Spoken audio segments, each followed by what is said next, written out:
दूसरी और आधुनिक अवधारणा जो इन दिनों प्रचलित हो रही है, और मुझे वो ज्यादा सटीक लगती है, ज्यादा समझ में आने वाली, ज्यादा तार्किक लगती है, कि आदमी को क्रिएटर क्यों नहीं।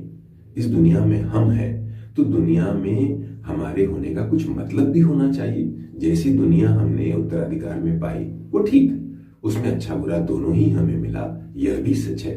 लेकिन हम उस दुनिया को बेहतर बनाने के लिए कोशिश क्यों नहीं कर सकते, और इस कोशिशों का सुफल हम अपने जीवन काल में ही क्यों नहीं देख सकते।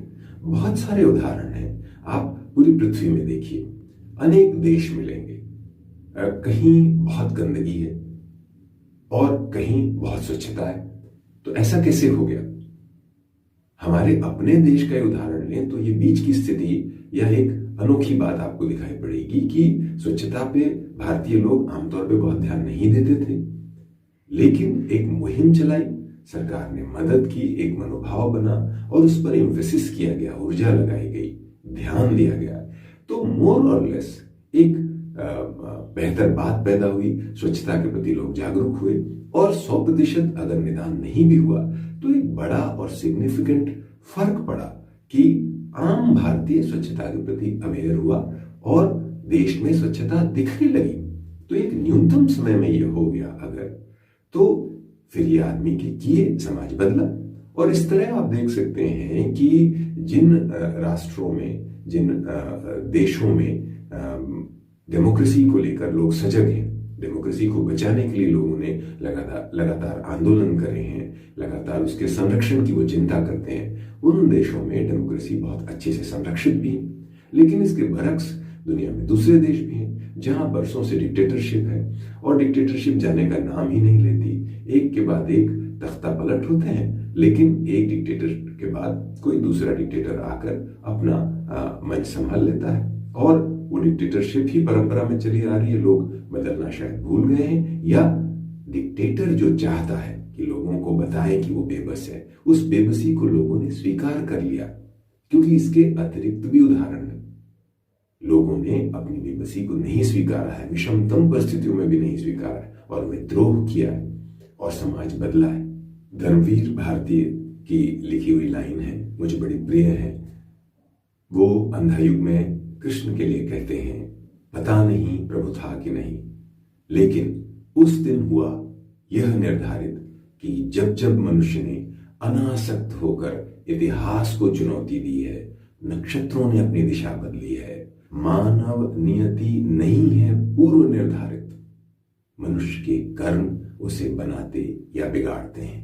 तो मनुष्य अगर अपने समाज को बनाता बिगाड़ता है तो फिर ये पाप के नाले की बात शायद उतनी उपयुक्त नहीं है, और शायद डिप्रेसिंग है, शायद हमें एक नकारात्मकता में धकेलती है, हमें अपनी जिम्मेदारियों से बचाती है। हमारे सारे देवताओं को देखिए, वो असुरों से संग्राम कर रहे हैं, वो दुर्योधन के असत्य के खिलाफ लड़ाई लड़ रहे हैं। दुनिया अगर पाप का पंख है, कीचड़ की नाली है, तो फिर जरूरत क्या है। फिर तो ठीक है, राम भजन कीजिए और किसी तरह अपना जीवन काट लीजिए और यहाँ से पार जाइए, भवसागर पार जाइए, ब्रह्म की यात्रा पर चलिए। लेकिन आपके सारे देवता उन असुरों से लड़ रहे हैं, जो असुर असत्य के, अन्याय के, अराजकता के प्रतीक हैं। और देवता देवता है ही इसीलिए, देवताओं को मान्यता इसलिए मिली है कि उन्होंने उन असुरों से, असत्य के उन प्रतीकों से, उन अन्यायियों से, अत्याचारियों से लड़ाई लड़ी और विषम परिस्थितियों में भी विजय हासिल की। अपने साहस के दम पे, अपनी वीरता और अपने सत्य के बल के दम पर उन्होंने विजय हासिल की और समाज को बदला, समाज को शुभता दी, समाज को होप दी, आशा का संचार किया। तो जब देवता ये कर रहे हैं तो फिर जो तथाकथित पोंगापंथी शास्त्र हैं उनके भीतर से ये बात निकलना एक तो कॉन्ट्रोडिक्टरी, एक तो डिमीनिंग है।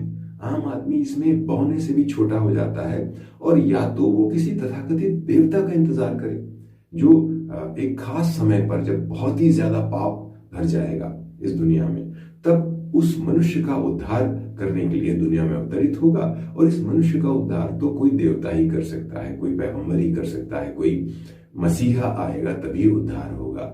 मनुष्य अपना उद्धार नहीं कर सकता, मनुष्य अपना उद्धार करने में सक्षम ही नहीं है, क्योंकि ये दुनिया तो पाप की नाली है, कीचड़ यहाँ गंदगी भरी हुई है और इससे निजात का कोई तरीका नहीं है उस तथाकथित अवधारणा के मुताबिक।